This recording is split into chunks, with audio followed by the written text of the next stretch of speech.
मुंबई में हजारों चौलें हैं, पुरानी, सीली हुई, कभी खत्म न होने वाली सीढ़ियों वाली। लेकिन एक चौल ऐसी है जहां लोग रहते तो हैं, पर लंबी उम्र तक नहीं रहते।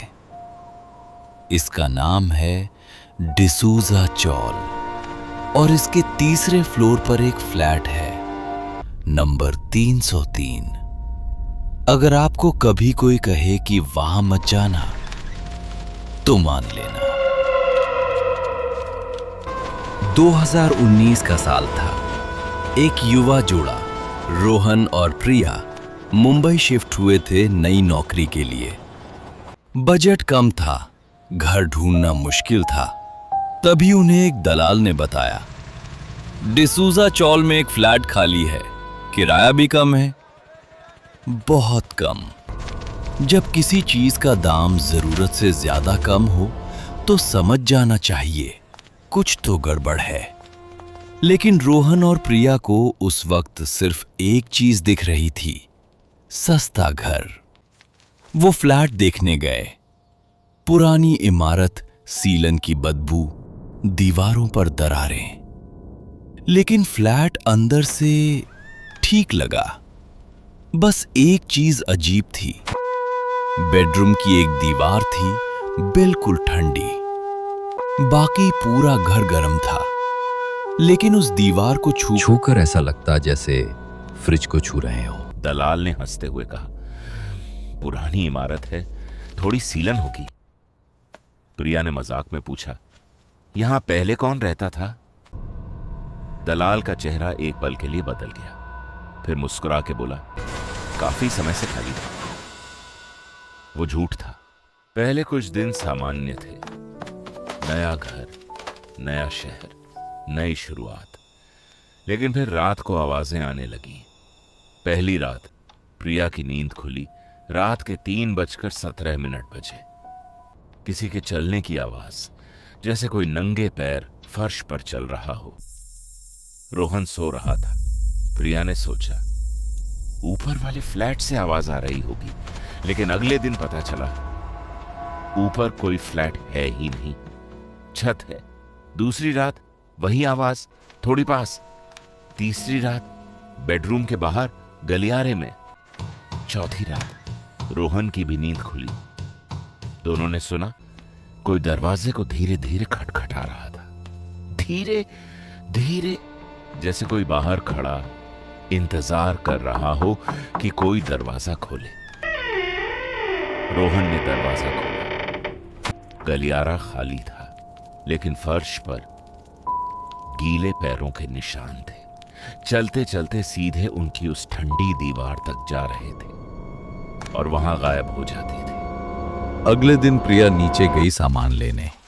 एक बूढ़ी औरत, कमला आंटी, जो पिछले 40 सालों से उस चौल में रह रही थी, उन्हें देखकर रुक गई। तुम लोग 303 में रहते हो? प्रिया ने हां में सिर हिलाया। कमला आंटी का चेहरा सफेद पड़ गया। उसने धीरे से कहा, उस फ्लैट में 2011 में एक परिवार रहता था। पति, पत्नी और उनकी 8 साल की बेटी। एक रात सिर्फ पति जिंदा बचा, बाकी दोनों गायब। पुलिस ने ढूंढा, कुछ नहीं मिला। न लाश, न खून, कुछ नहीं। बस एक चीज मिली, बेडरूम की दीवार पर छोटी उंगलियों के निशान। अंदर से।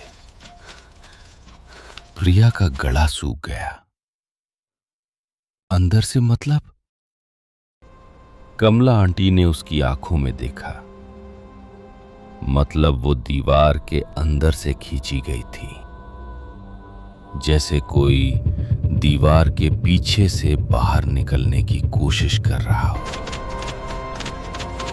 उस दिन से वो फ्लैट कभी 6 महीने से ज्यादा खाली नहीं रहा। आखिरी जहर थी। जो भी वहां रहता है, उसे वो फ्लैट ले लेता है। प्रिया घर भागी आई, रोहन को सब बताया। रोहन ने हंसकर उड़ा दिया, बूढ़ी औरत की कहानियां हैं, कुछ नहीं होता। लेकिन उस रात रोहन अकेला था घर पर। प्रिया नाइट शिफ्ट पर थी। रात 11:45 बजे उसके फोन की फ्लैशलाइट अपने आप ऑन हो गई। 11:52 बजे टीवी अपने आप ऑन हुई, सिर्फ स्टैटिक। 11:58 बजे वही ठंडी दीवार से एक आवाज आई, बच्चे के हंसने की आवाज, मासूम लेकिन कुछ गलत सी।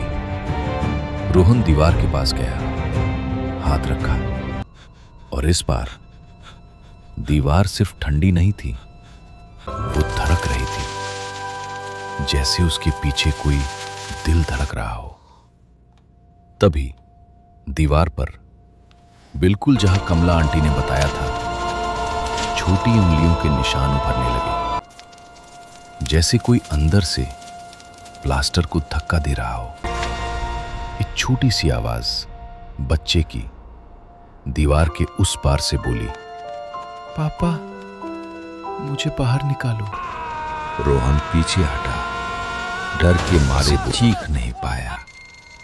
तभी उसका फोन बजा, प्रिया की कॉल। उसने कांपते हाथों से फोन उठाया। दूसरी तरफ से प्रिया की आवाज आई, लेकिन कुछ अजीब थी, बिल्कुल सपाट, बिल्कुल ठंडी। रोहन, मैं अभी ऑफिस में हूं, तो फिर घर में मेरे साथ बैठी लड़की कौन है? रोहन ने धीरे से पीछे मुड़कर देखा।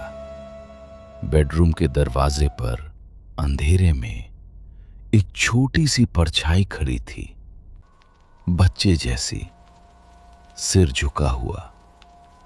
और जब उसने धीरे से सिर ऊपर उठाया, उसके चेहरे पर आंखें नहीं थीं, सिर्फ दो गहरे खाली गड्ढे थे जो सीधे रोहन की तरफ देख रहे थे। I'm right behind you. Phone से प्रिया की आवाज फिर से आई, अब बिल्कुल पास से, जैसे वो उसके कान के पास खड़ी हो।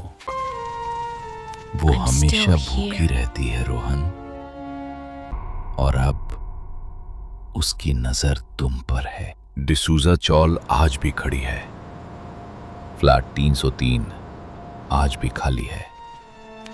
और अगर कभी मुंबई में कोई तुम्हें सस्ता किराया ऑफर करे, पूछना जरूर पहले वहां कौन रहता था, क्योंकि कुछ फ्लैट सिर्फ घर नहीं होते, वो जाल होते हैं।